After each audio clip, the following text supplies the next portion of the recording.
push through and punch through a vision with passion, a vision with passion. Okay. Hello and welcome to Purpose by Design podcast. Welcome back, everybody. I am Pamela Hinkle. So glad that you're here. And as always, you are going to be transformed while you're here. Today, I have a very special guest with me. I have Yashica with me, and she has an incredible story. And we have also connected through our mentor, Mr. Les Brown, and our coach, Mr. John Tallarico. And it is so amazing when you let God be the compass of your life. I always say he leads you right where you need to go, connects you with the most amazing people. And this guest of mine in this time on our podcast is extremely special because there is a story, an amazing story that Yashica is unveiling and revealing today. And you're going to hear it for the first time. This is where she has been led to bring it all out and share it and give advice and suggestions for our lives as we walk through this with her. So I want you to sit down. We were laughing earlier because we both had 2 drinks, not one. For those of you that can see me, I held up 2 drinks. If you can't see us, I held up 2 drinks, water and a coffee. This is the time to sit back with your cup of coffee and to just listen and absorb and really let God, the universe, whatever you want to call, whoever you want to call right now, let God speak to you. And he's going to speak through her voice. And we are so excited that you are here, Yashica. Thank you. And what you have to share today. Before you jump into this amazing story, would you tell our audience, our listening and viewing audience, a little bit about you and who you are? Yes, thank you for the opportunity, Pam. My name is Yashica Mack. I don't even mind giving my age, 45 years old, because it's the reason why I'm giving my age to that as well, the life that I've lived. I am here today because I'm always talking about why I'm here, but I am a owner of Design Reflections, Custom Prints, a printing company. I have a nonprofit, Mackhouse Charities. We'll talk about that a little bit later. And a mother of 3. I call myself the eclectic mindset motivator because I have such an eclectic life. I have lived so many different lives within a life, but always my life. But however, realize that sometimes we're living on a life that's not necessarily designed for you. So you're kind of like a defaulted life, a life that's thrown and pushed upon you. And I'm one of those people who just take it as it comes and just make it work, however it may. Whenever somebody says, tell me a little bit about you, I always pause for that because I am also the person that says, I can tell you about everybody else, but I can't tell you about me. Although I have so much to me because it's where do you begin? Yeah. And that's how I am. And I know like when there are other people out there like me that have that same type of understanding, like say, okay, where do you start? Where do you begin? Because it's so much. But that I can say that one of my most proud things is that I am a mother of 3. And I know sometimes in classes that I've taken, they say, don't start off with your personal stuff because people don't really want to know that. However, this is Purpose by Design. And I think people really do want to know that. Right on. Yep. Yep. They really do want to know your personal self. And because that's the side that we hide a lot is our personal self. So that's here. I'm coming to you today as an eclectic mindset motivator of someone who found out who she is at a later date in life. And who we are continues to evolve, doesn't it? Yes, because you think one thing, oh my. But it's that I think it's, I always say I think, but I know it's that faith walk. When we were raised, I'm raised from Alabama, the South, and you're from Minnesota? That's where I live now. Yeah, originally from Ohio. Okay, so I called Alabama the dirty South. I'm in South Carolina now, and they say the South. I said, no, y'all just have South in front of the Carolina, but no, you're not from Alabama, Mississippi. That's the dirty South. That's the real South. Well, my country accent is thicker here. And it's like, where you from? I'm from Alabama. Where you from? So yes, so we were raised Baptist church, and the Lord, you in the church when the sun come up, you're in the church when the sun go down. Don't let you have 3 services, but not learning nothing. I'm just going to be truthful about it. Very transparent. You're there all the time. Everybody's showing up, and you look to the left, look to the right. Nobody has a Bible in their hand, but they just listen to the person in the pulpit. You're right.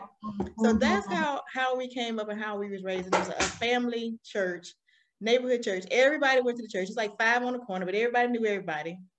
And that's how I came up.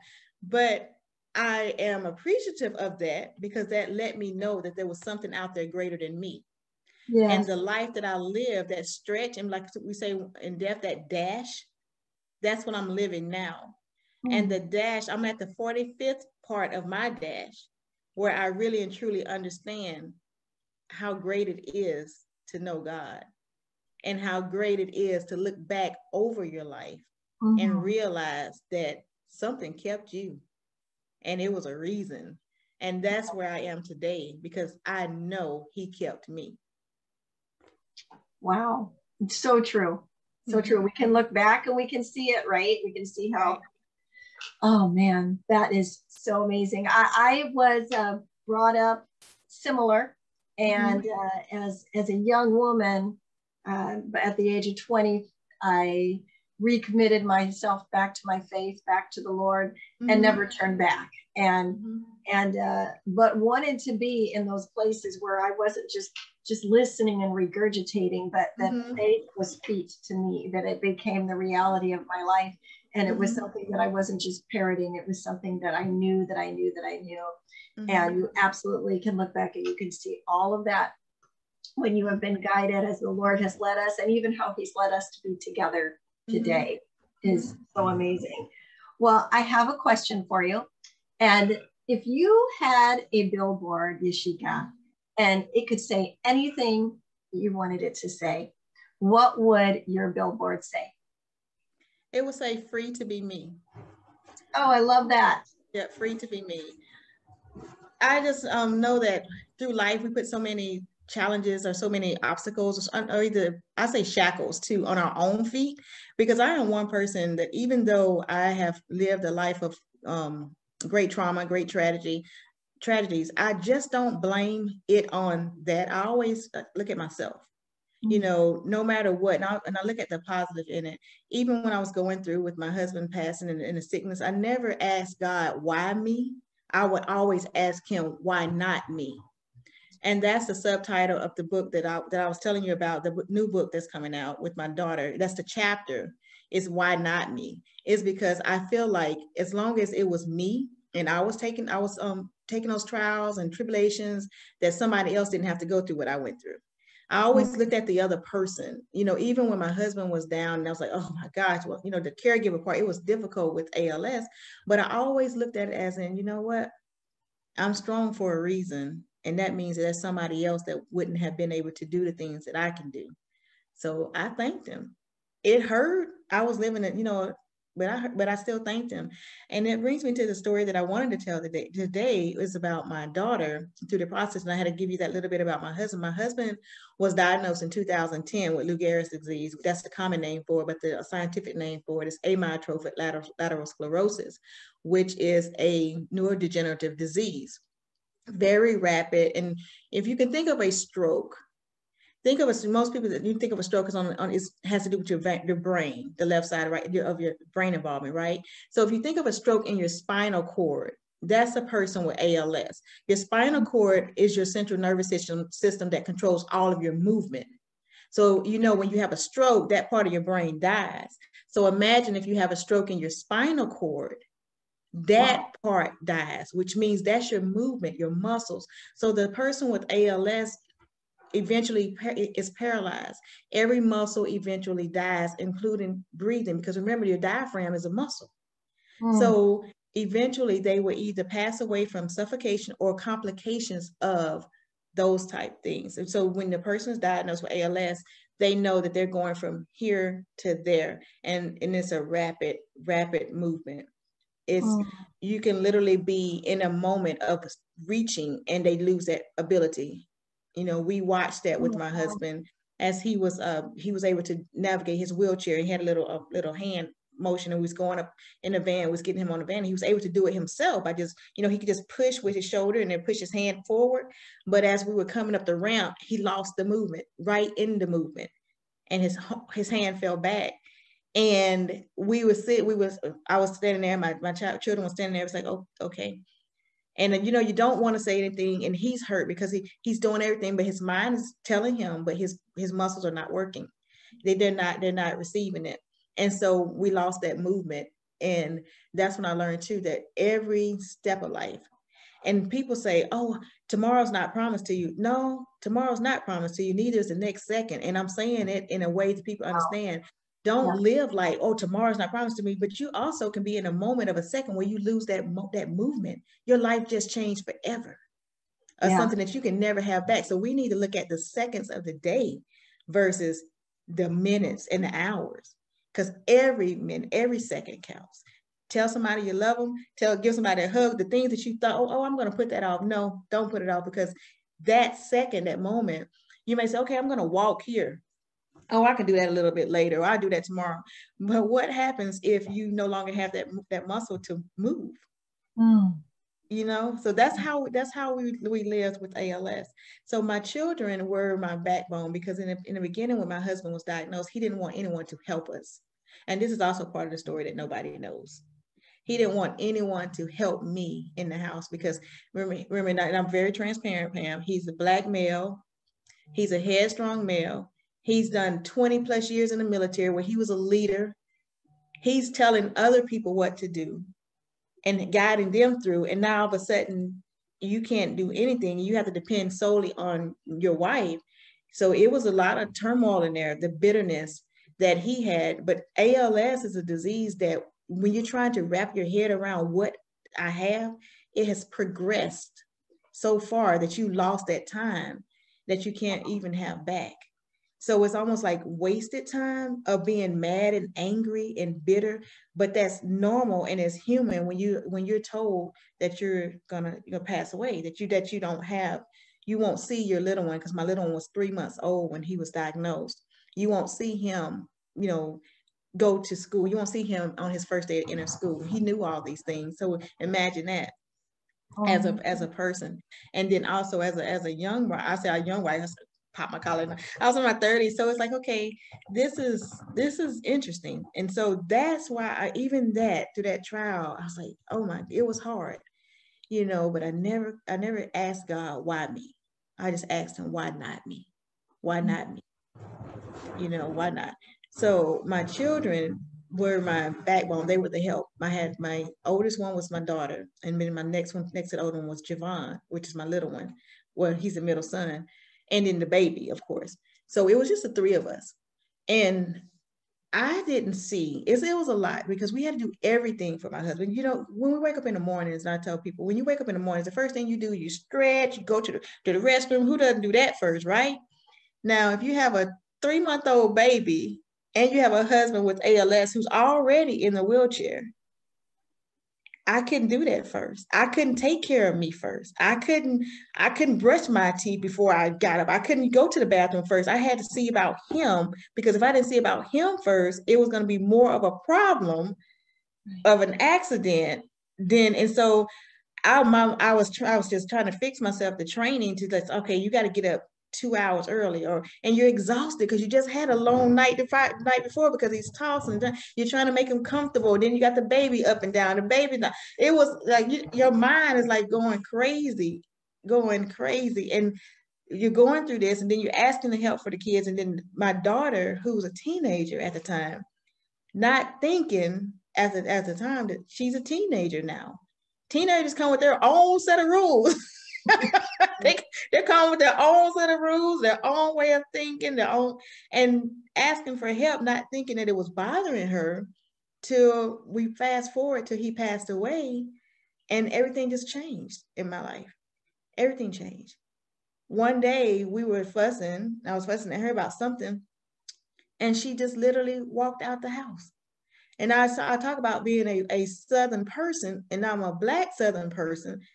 That's very disrespectful for a child that you're in. Just like me and you are talking, except you're fussing. So it's a little bit more to it like that, right? So I'm fussing about something, whatever. Then she look at me, picks up some keys, her car, and walked right out. Like, Pam, I'm talking to her, and she walked right out the door. And I'm like, I'm still shocked today. It was years ago. I'm still shocked that she did that and left. And left. And she was gone for 4 days. Oh, wow. I didn't know where she was. I didn't know who she was with. I knew nothing. And I was in the cross between I don't want to be a Southern mom like my mom. And I don't want to be a let everything slide mom. So I was just stuck as into what do you do? And what just happened? Because, so for 4 days, I didn't get a call from her. I didn't get, not even snail mail, and I was in Grand Bay. So we still even had, I think we had a landline, nothing for 4 days.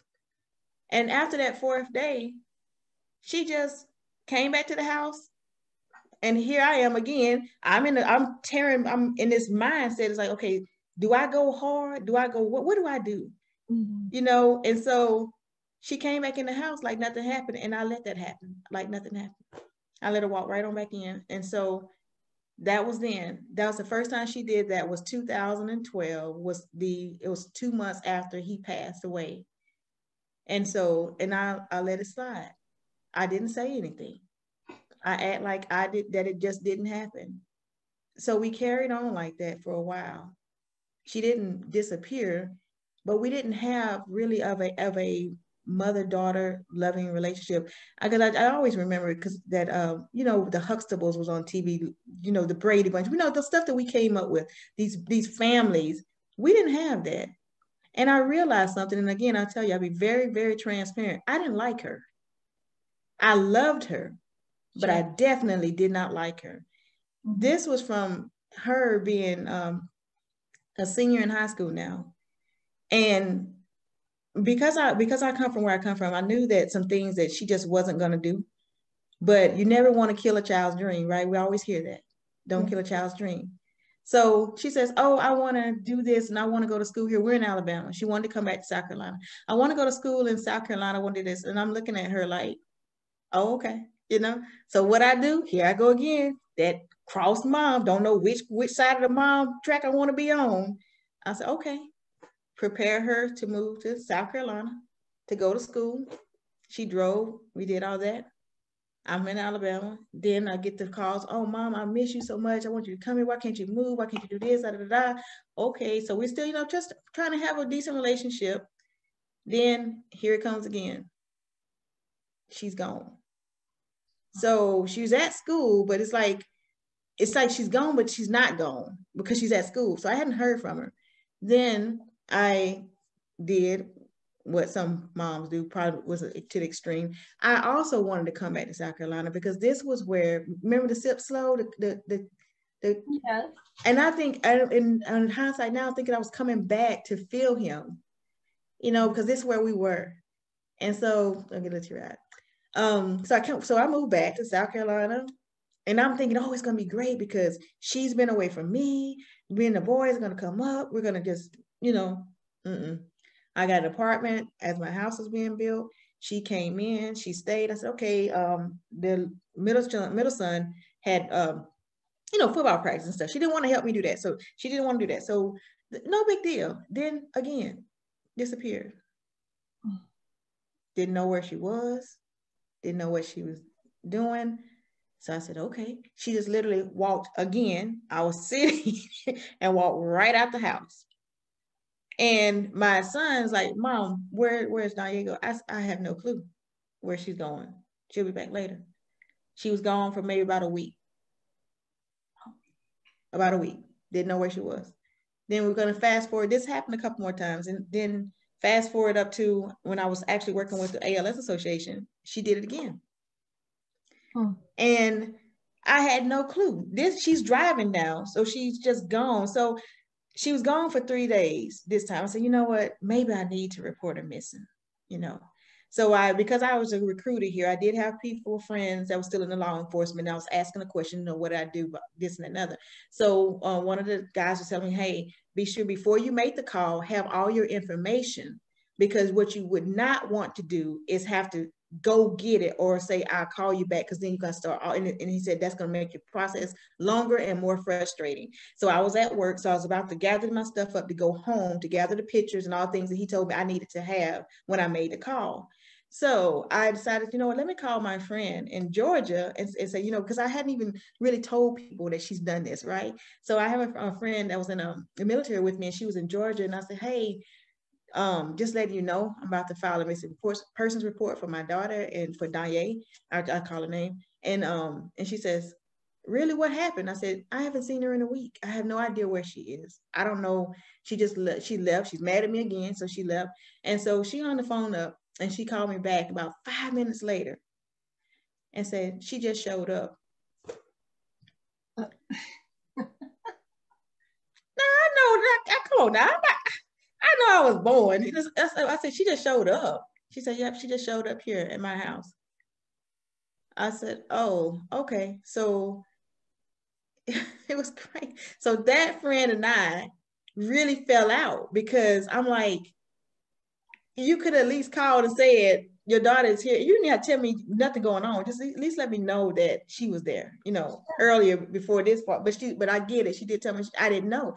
I had no clue that you didn't know. But when I was telling you she was missing, that was your time to tell me. Not wait 5 minutes later to tell you, oh, she just showed up. Those two don't go together. They don't pass the common sense test. It doesn't work.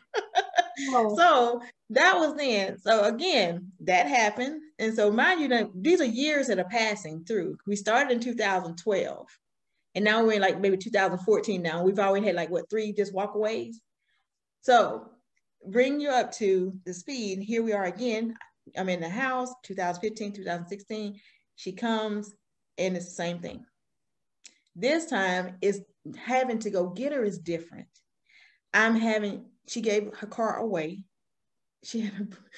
That's all my husband asked me to get her, was a brand new car, because he knew he wasn't going to be here to be able to help her if she got a secondhand car. Gave it away. She went down I'm in South Carolina now. Remember, I came here, but she's everywhere else. I have gone to pick her up, not gone to pick her, had to send money for her to get her from a place called Beaufort, South Carolina. It was over 2 hours away. I've had to get her from Arizona. I have no clue how she nomaded to Arizona. She was in Arizona.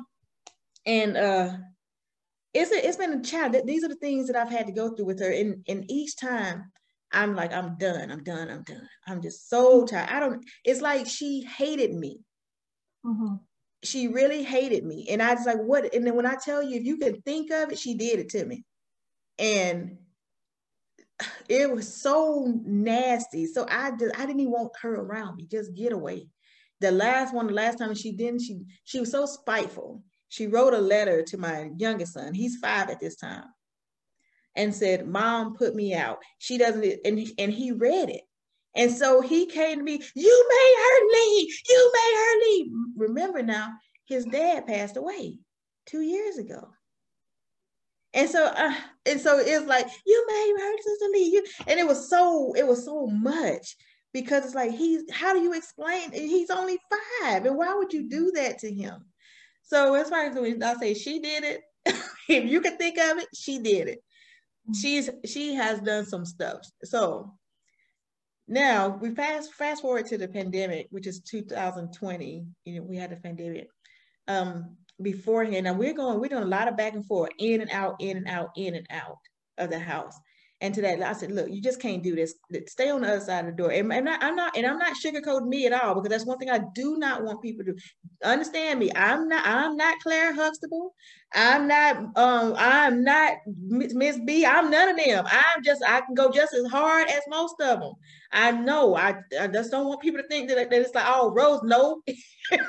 I'm a mom. I'm a very mom. And I'm very hard too. I have a background, a military background. I had a hard mom when I came up with. So I just don't want people to think that I'm just painting a picture of a defiant child and I'm all Mary Poppins over here. No. We want to be fair where fair is. So it was a lot of verbal going back and forth, a lot of things going back and forth between the two of us. I didn't like her. I did not like her. I just loved her. I knew I had to love her, but I just did not like her. And she didn't like me.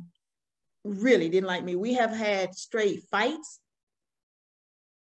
What is a mother and a daughter doing fighting? We have had those physical fights in this house, and it's not anything that I'm proud of, but it's the reason why I'm telling the story, so people can really get the picture. I just don't want you to think it was roses. I just don't want you to think that it was all her, because remember, I'm also dealing with stuff too, and I'm trying to understand, how do I do this? And did I tell you my background? I forgot to tell you guys this. I have a master's in counseling and psychology and a bachelor's in psychology, and I'm also a certified life coach. But none of that works when it's your own child. I'm just trying to tell you. I know it. Right. None of it works when it's your own child. It goes out the window. But I did have friends, counseling friends, that I can give the report to, and they can give me what's going on. And I think I have one in Alabama, and Shalonda. She deals with those defiant teenagers. That's her niche. She loves them. She's even had to go pick her up for me when she one of her disappearing acts. And she was like, look, your mom ain't gonna take too much of this, right? And she said, you on eggshell and you skating on a pretty thin piece of ice, and she's gonna let go of it. So she's even had to pick her up. And she said, Sheka, and this is the first time that I, now mind you, master's in counseling and psychology. So we've been through this. I never connected the dot. She said, Sheka, something's wrong with Danye. She said, I only had, because this is what she does for a living. She's always with troubled youth and teenagers. And she says, there's something wrong with her. You need to have her psychologically evaluated. Wow. I said, what? First of all, now, like, okay, well, I said, and here I go there. No, it ain't nothing wrong with her. She just don't like me. She just want to be a defiant teenager, not turned into a defiant adult. She just went from not liking me, I'm just like that. So she says, no, I hear all that. I hear you, but I'm serious. You need to have her psychologically evaluated. Something's not right. And so I said, okay. So a year passed. And so now we're back in the 2020 phase. And she came back here with the same thing. And I told her the only way, because remember, we've had a lot of issues going on now. The only way that you can stay here is that you've got to see what's going on. Because we can't be just this bad. Sure. It just can't be. And then here I am. I'm trying to go through changes myself, trying to get to know me better, trying to follow the path of the Lord. It just can't. And I'm asking the questions. I'm asking God for the question. I'm asking him to show me, guide me, lead me, help me be a better mom, help me be a better parent, help a better listener, remove me, more of you, less of me. These were my prayers every single day. More of you, less of me, because I was struggling. I was struggling with the fact and I still have to hold it together because I have other kids. Right. And when we went, I did get her to go. And so then that's where it started, where she was evaluated. And one of the intake counselors, and again, I got mad at myself. I'm like, well, how did you miss these signs? You studied this stuff. Your intern was with adolescent teenagers. You knew you didn't like that population. That's why you don't do it. Well, how did you miss this? How did I miss this? What? No, she's just a good fake. That's what me thinking. She's just faking really good. So the intake counselor interviewed her, and then she called me in, and she says, "Now tell me what's going on." And I was talking to her and telling her, I was filling in the gaps of the story that my daughter was telling, but I had no idea what she was telling. And that's when the realization came to me. And she said, your daughter is struggling with the cycle. We need to get her psychologically eval. But because of her age, it's volunteer. Oh. She doesn't have to agree. Now, I didn't tell you this part, because what led us up to this right here is because she left again. She disappeared. But this time she was in the woods somewhere. So one of the neighbors saw her walking down the street, and she was limping, and she had looked dirty. And by this time, this is when I started. I say I don't like her, but I always care, because trafficking of females is real. I was scared for her. And so she said, she's walking down the road, and I know I saw her. So, I work with boxers. So the guys at the gym, they went and started looking. They left to find out, where is she? So they picked her up for me. And that day, this is where I tell you, God intervened. I prayed, God, more of you, less of me, please do something. When he intervened, the coach took her back to the gym. There were 2 nurse practitioners there, one that dealt with mental health. Oh my gosh. And he said, you need to get her to the hospital. And they was telling us, I said, listen, at this point, I have done a lot, though. I really have done a lot. I've tried this when I took her to the first part, and I know I'm skipping a little bit of my story. When I took her to be eval the first time we was at the mental health, see, that was voluntary, see, and she knew that. So she didn't agree to anything. So when we left there. So then a week later, this happens. And so she at the gym, and I was telling them, I said, I can't do anything. It's all volunteer. And so she says, no, I'll make the call, because they knew exactly what to say to 911 dispatch to make them move.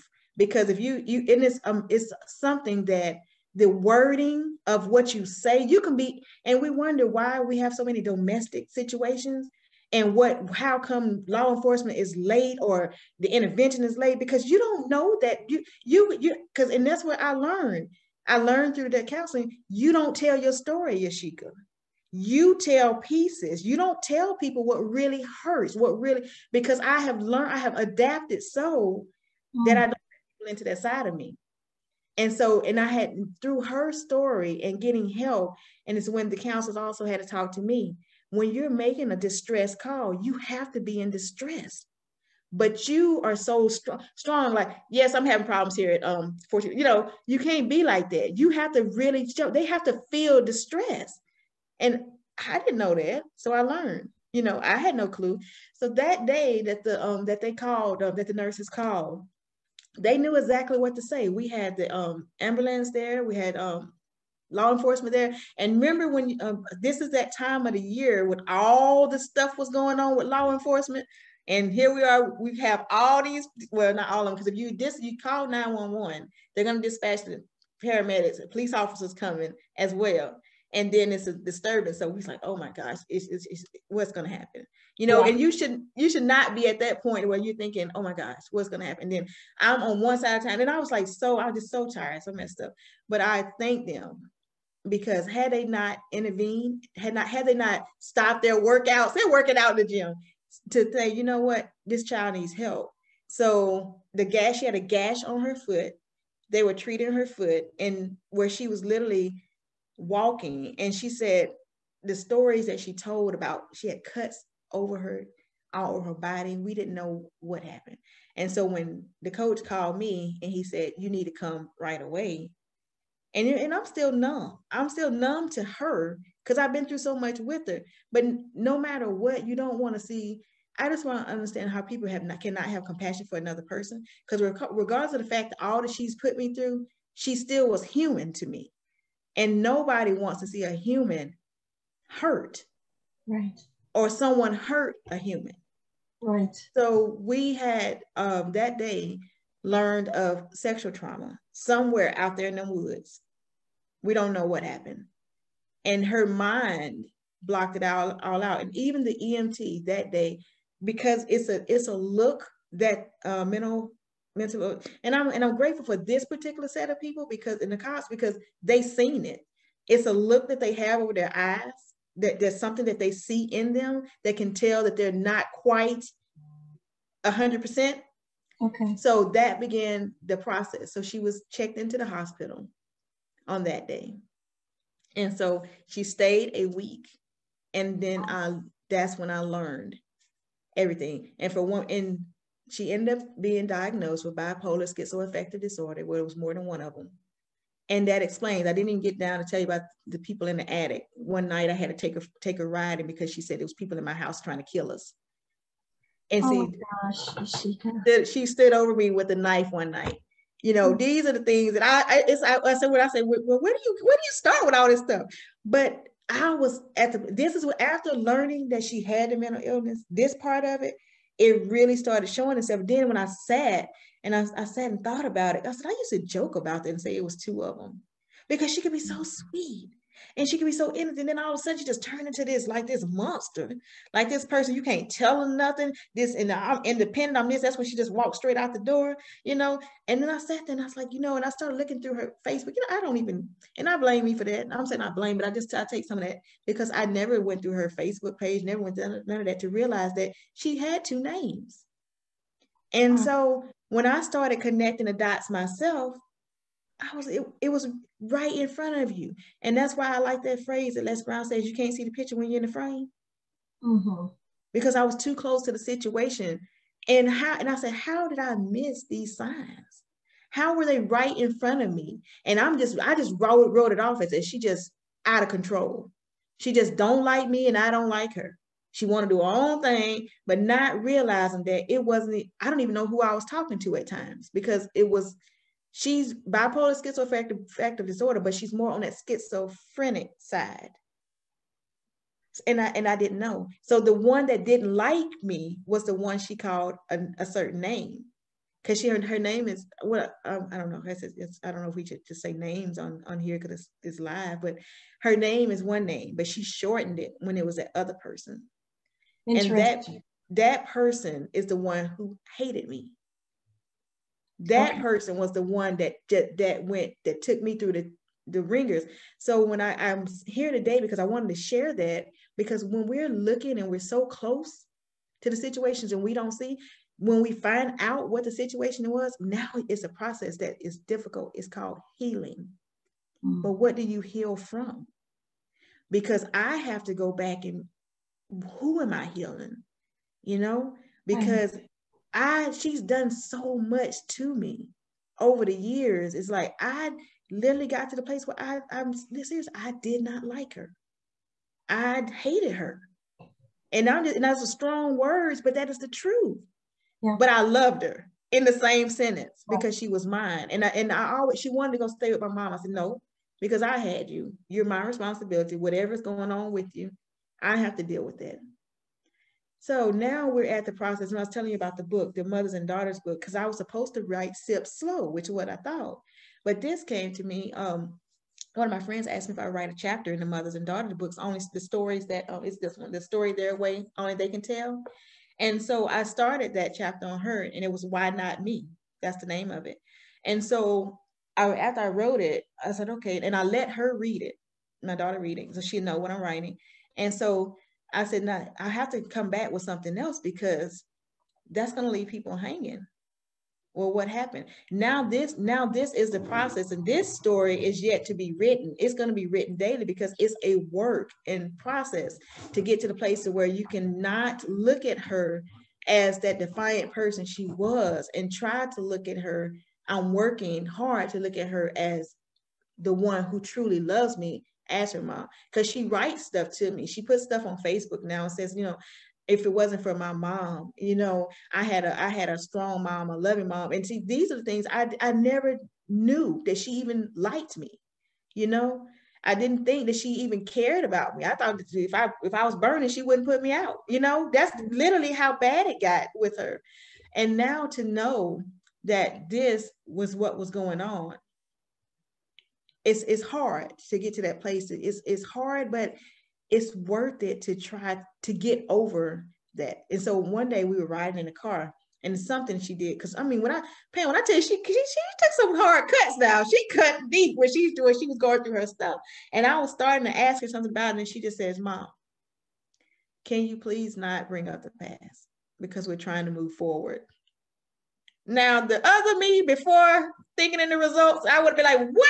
You so you know, but the thing is, like, now I'm at a different place with her, and I understood.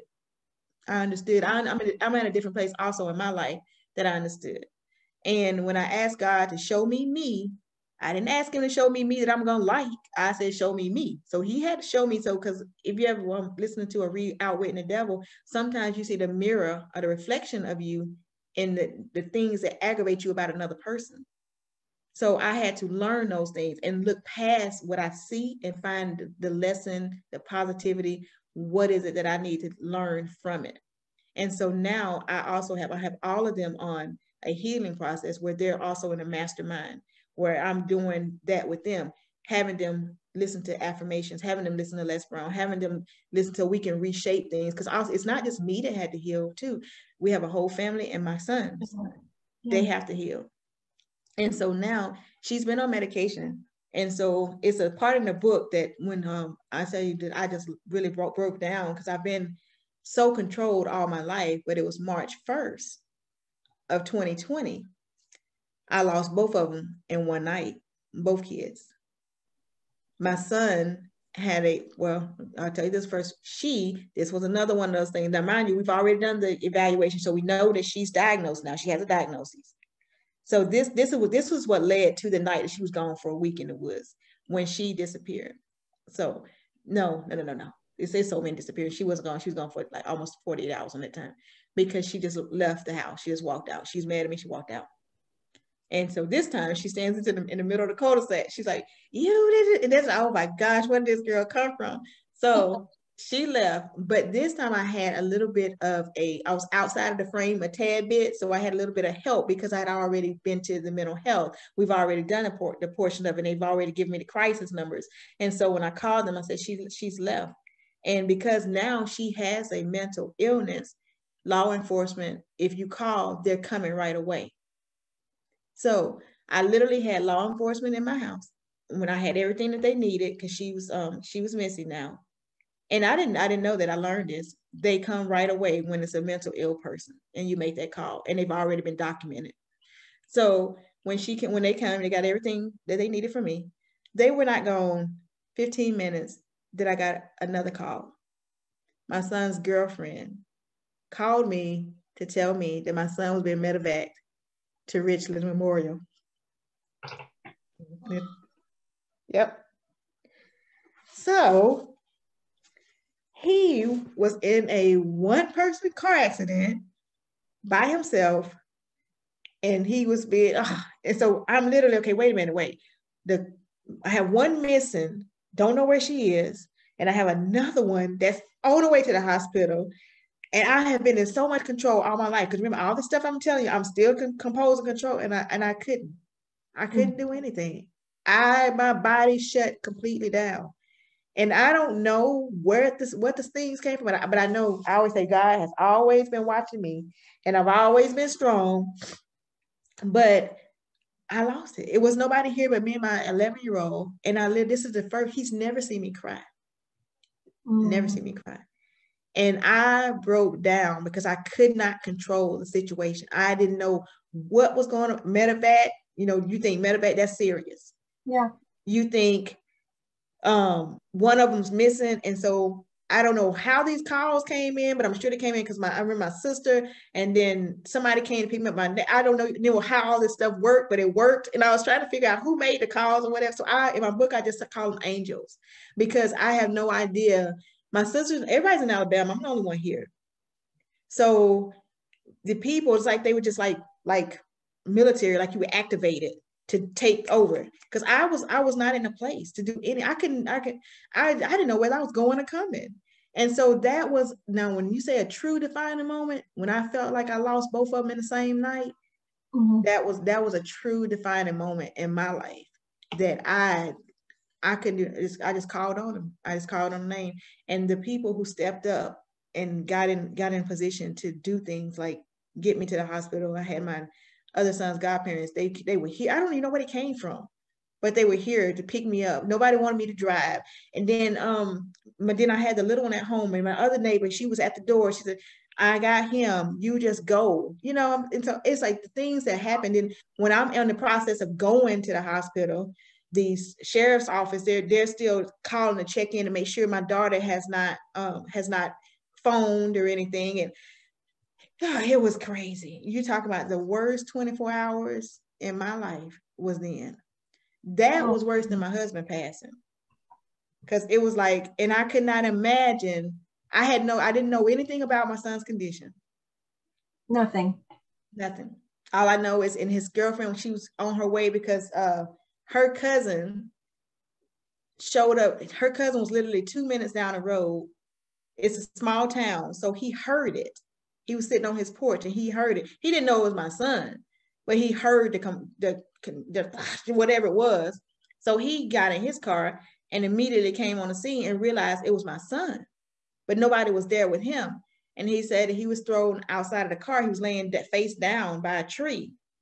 And so he went to call, and this is the shimmering side of it. He called 911.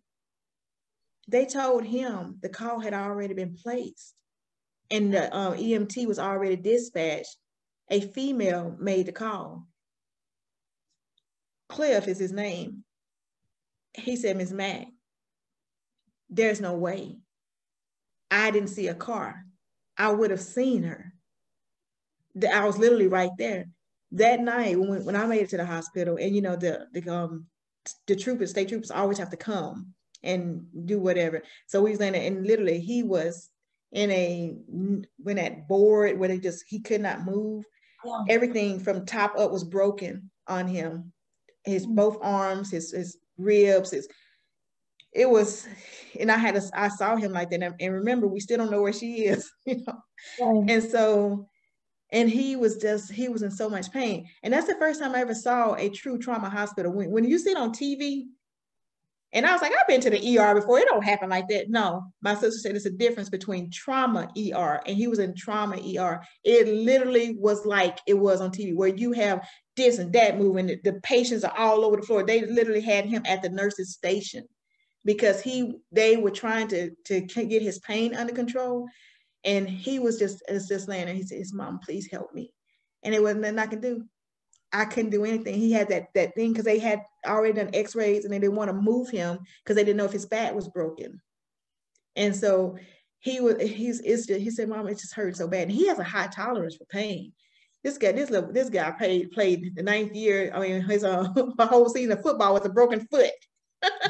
So he has a high tolerance for pain. But he was like, Mom, please help me. And I tell this story because no matter how much we think that we have things in control, it can be out of your control like that.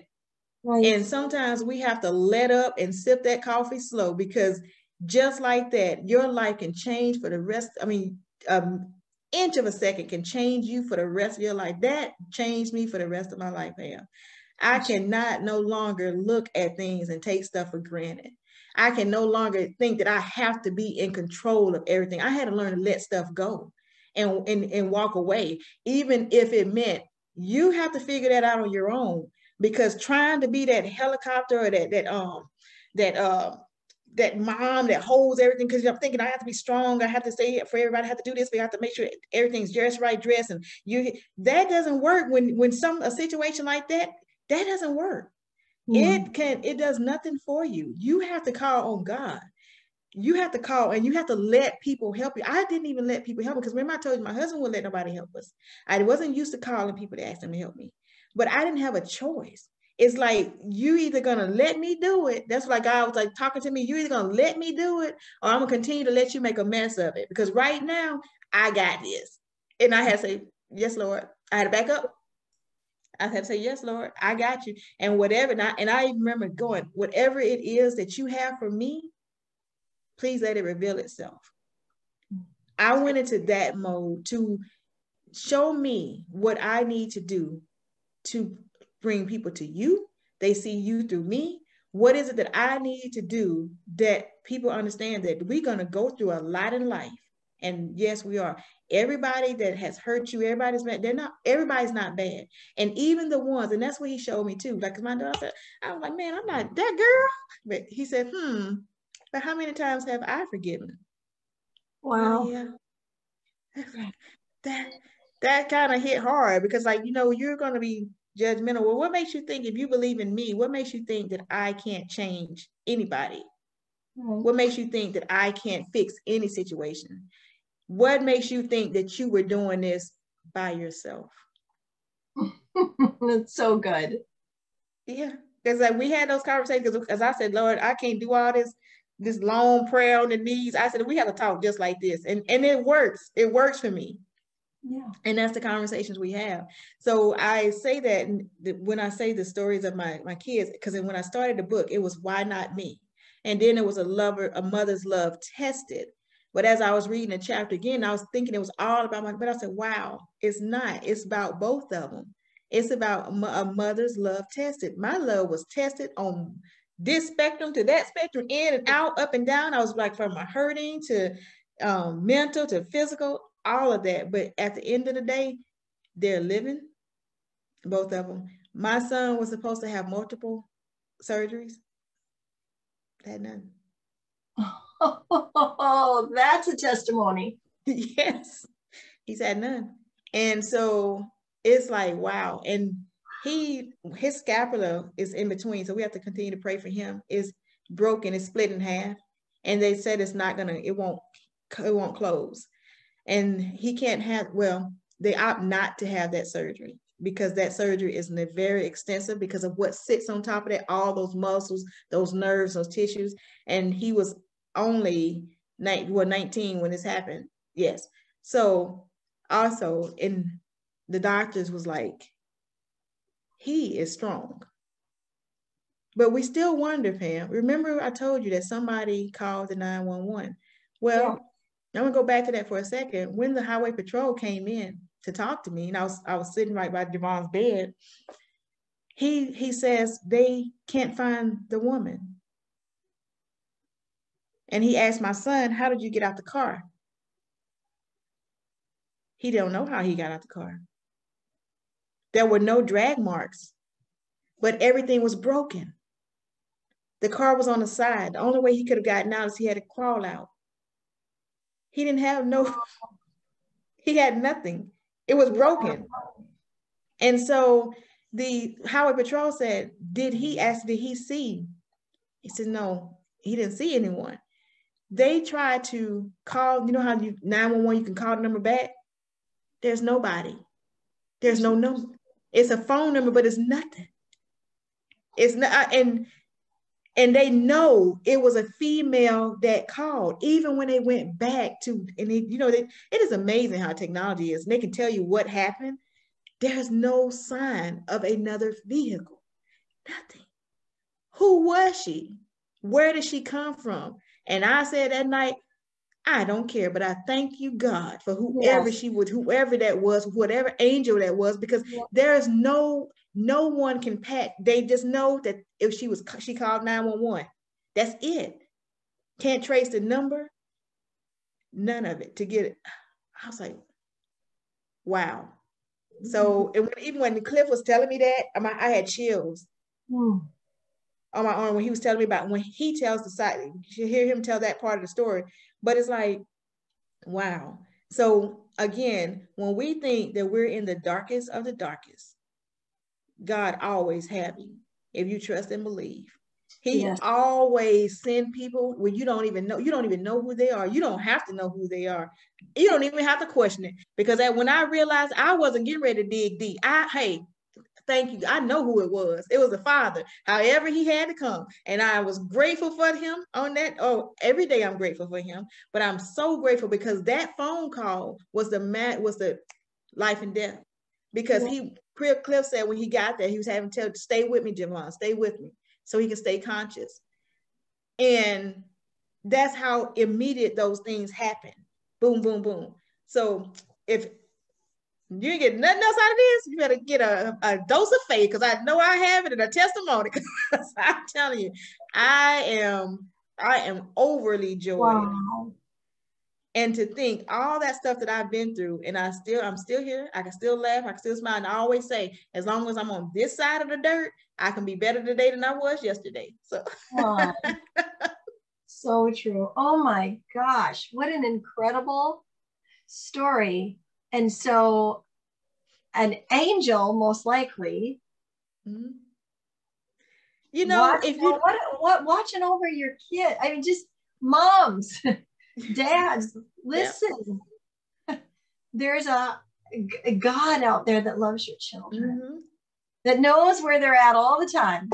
Yes. Even when you don't know, you don't have to fear. I mean, I know we fight those feelings. Those feelings are real, but when it comes down to those brass tacks, God had his hand there and moved his hand to spare your son, to get the help there.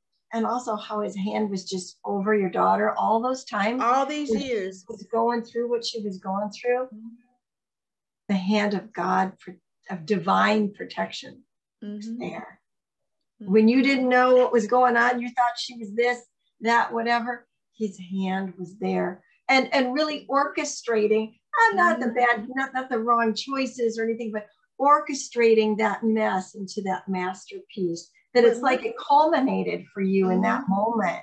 Oh my goodness. But look how he kept her though, Pam. How many times have we read or either turned the news on or listened to trafficking, killings, rapes, strung out where they can't come back? You've seen this stuff. And look what he did. My daughter she's in her right mind. She is like, I pray, because I used to, and I didn't even realize the things that you don't even know you're doing. I used to always ask him to dispatch his angels around them. Yes. And I started that when they were kids, and I never stopped, even when they were 18, and you think, oh, they can fly out. I never stopped at dispatch your angels. And you know what? He did. He did. All these years, he did. He always had them something. The angels was with them. Yeah. Because this girl Danye has nomaded from this. How do you get from South Carolina to down here to all the way to Arizona? Right. And then the situation she's been in. It's like walking in the middle of the street, nobody hit her. Right.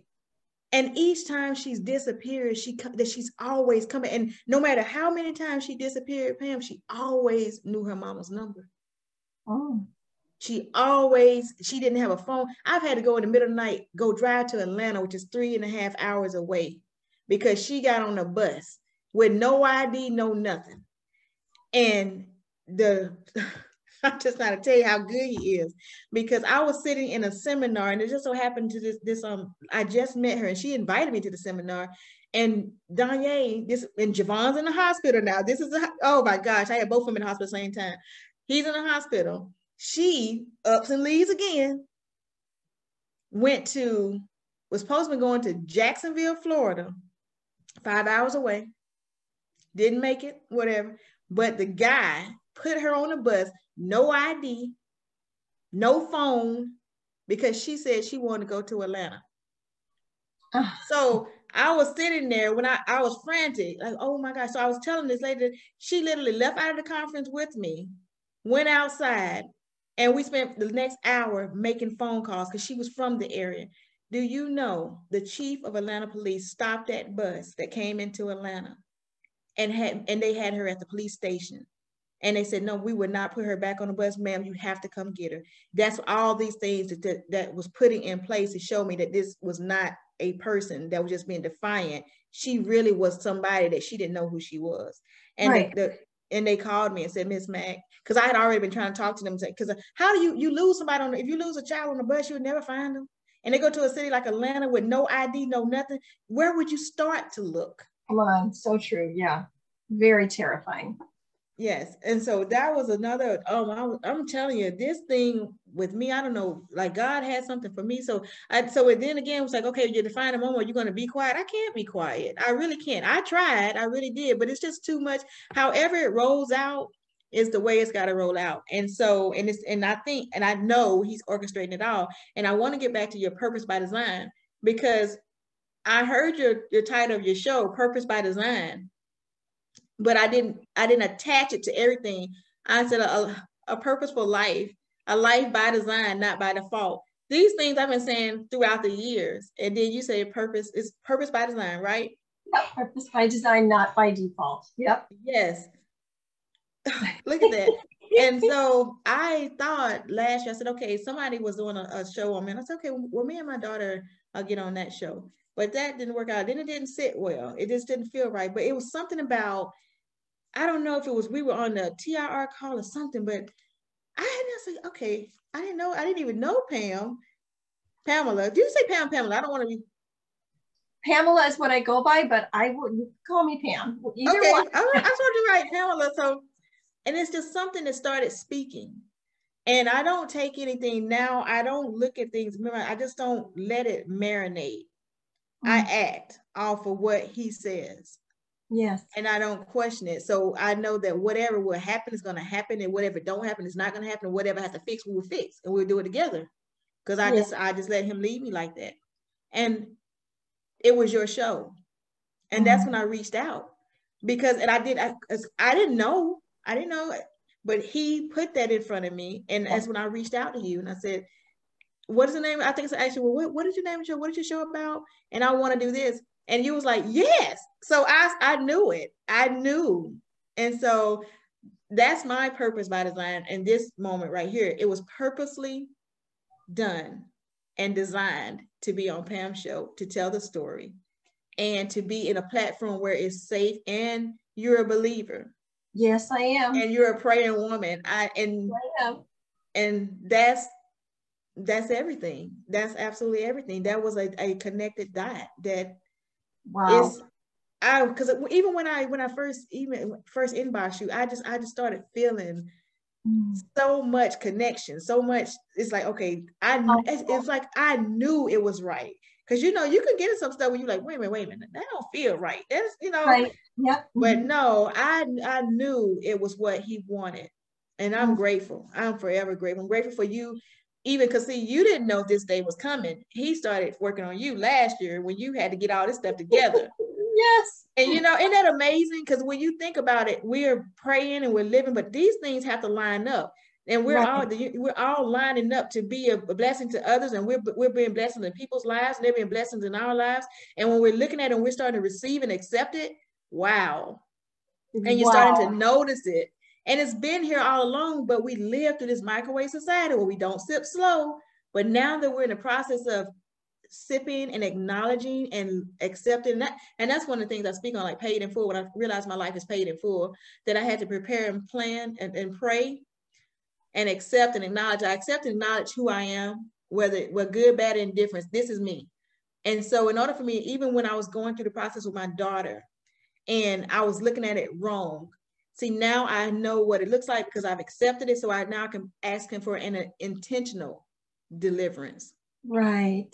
So that's why I get the paid for. It's to pray and prepare and plan for, to accept and acknowledge an intentional deliverance. And that deliverance is from me and my way of thinking. And it can be intentional deliverance from anything else, but that one was from me, to get out of my own self way and let him come in and really show me the life that he designing for me.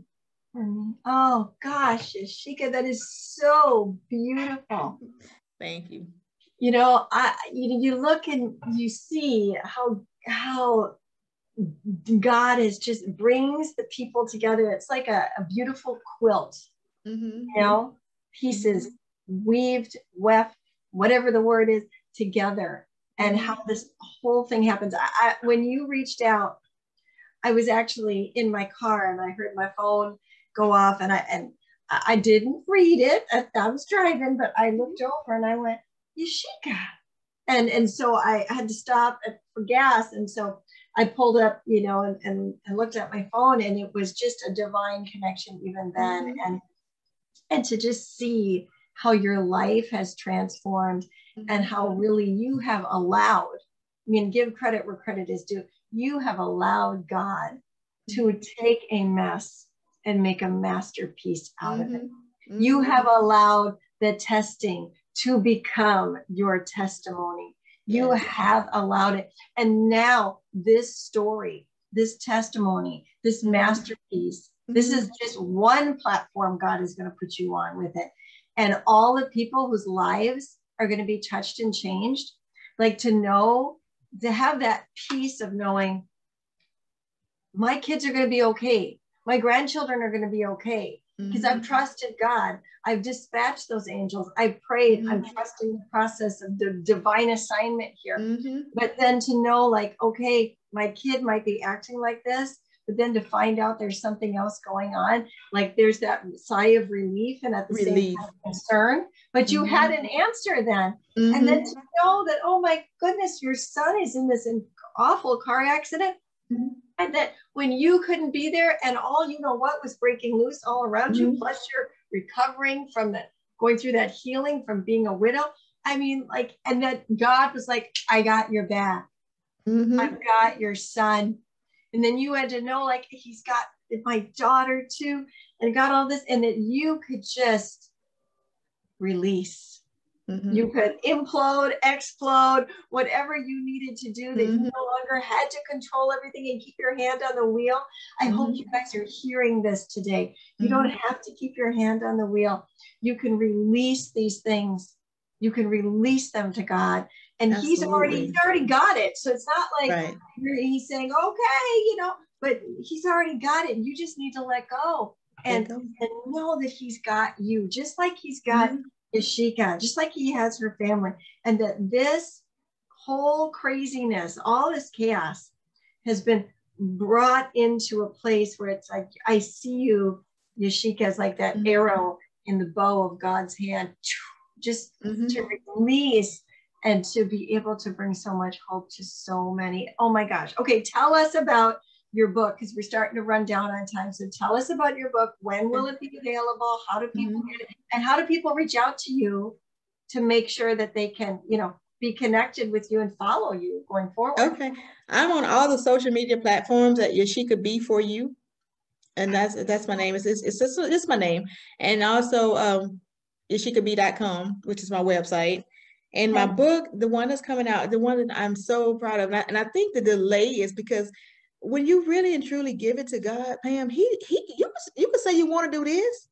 Oh, I'm not going to write this, but he'll show you, wait a minute. And I think that's why it's delayed a little bit, because he's telling me to put something else in it. Okay. And, you know, I just haven't done it. Excuse me. So it's delayed by about a week. It's not much. So then and as I was sitting here today, because I was asking for what was the date, and that's when it just came to, because you need to go back through it. It's something else he wants me to put in it. Because although when I want to tell you this though, because I asked my daughter as I was writing, because it's so much, and he even removed her from the house while I was talking. Isn't it awesome? So because it's so much in there, but I don't tell it all, because one thing I know about us is that we can move from things, but other people can't. Sure. And I want her to have an opportunity to have a life. So if you knew the depths of the things that she's done, then I don't want anyone judging her by that. Right. So I can hit the surface of things that happen, and you can understand through your imagination and through other parents to say, oh, wow. And then to know that, you know what, but golly, but look at that masterpiece, because she's a piece of the master. That's right. That's right. And that God really does give us do-overs, new beginnings, start overs. And he definitely answers prayers, even when you don't even know what you're praying for. When you're praying, because that's routine. But when you get into what prayer really is, he does answer. And he does answer the conversations. And I learned that too. You don't have to be, because I told you I'm Southern, so you don't have to be on your knees for 3-5 hours praying to something happen. You can talk, and just like we talking right here, and he would just give you what you need. But that relationship is what you and him decide upon. If that's the way I asked God, said, God, can I talk to you? And he said, that's between me and him. Now I'm not telling people you don't have to pray for 3 hours at a time. That may be y'all's relationship, but mine and his is different. We talk like we just the best of buddies, because I can walk through the house and be talking and stuff and start here.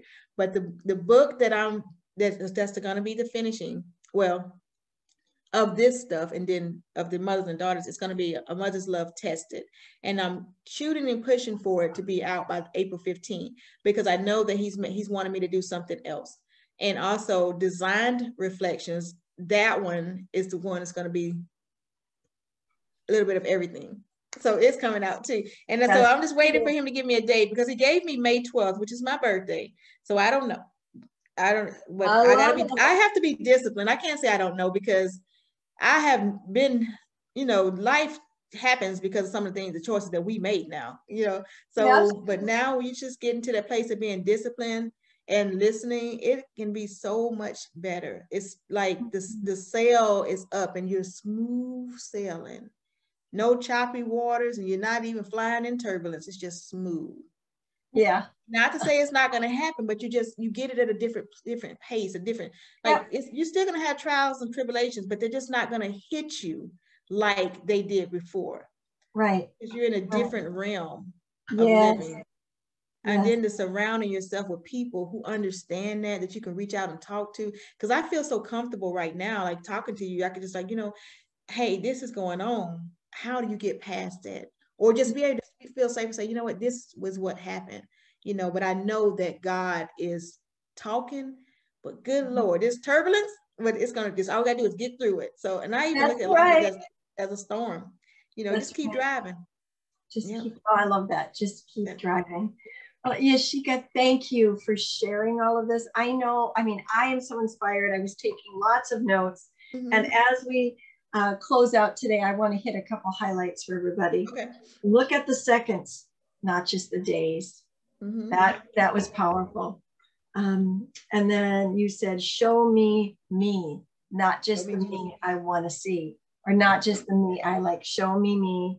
And you also said, we can reshape things. And I wrote that down. Those are some of my highlights that I'm taking away from this. Look at the seconds, show me the real me, and I can reshape things. And of course, we do that by faith. We do that through our mind being renewed, which we also call thinking into results, right? And by watching the words that are coming out of our mouth and just allowing God and to expand our thoughts. And something that I always say is, allow me to see that person through your eyes and not my own. And that just fits into this. This has been so rich today, Yashica. Thank you so much for sharing this. So we're going to have you come back again, and you can update us on your books as they come out, and share updates on your children. Would you do that? Would you come back in a few months? I sure will. Oh, that would be phenomenal. Yes. Well, I also want to thank you to all of our viewers and listeners. I know you have been inspired today. And I hope as parents and grandparents and aunties and uncles or big siblings or whatever, that you are thinking about how you can release and you can trust God. You can trust a higher power to your children. And I hope that makes you pause and reflect to, because maybe you're listening today and you're thinking, I haven't even really thought about God. Perhaps that's why you're listening, is so that you can. And I know, because for me, when I said, make yourself real to me in a way I can't deny, he did that. And I know he will do that for you. And maybe your takeaway is, I am like just running through life and I need to stop and do some sipping of that coffee. Yes. And to slow down and smell those roses and not just look at, tomorrow, because be in the moment in that second today. So I believe you're taking all of that away today to my audience. I'm so glad you're here. Remember, you are the salt and the light everywhere you go. You are here on purpose, with a purpose, by design. Thank you for being here today. And don't forget to subscribe and share and comment and like. Let's let the whole world know Yashica's story. But remember, purpose by design is a whole new world. Welcome to the new world. Thank you for being here today. And God bless you. Thank you.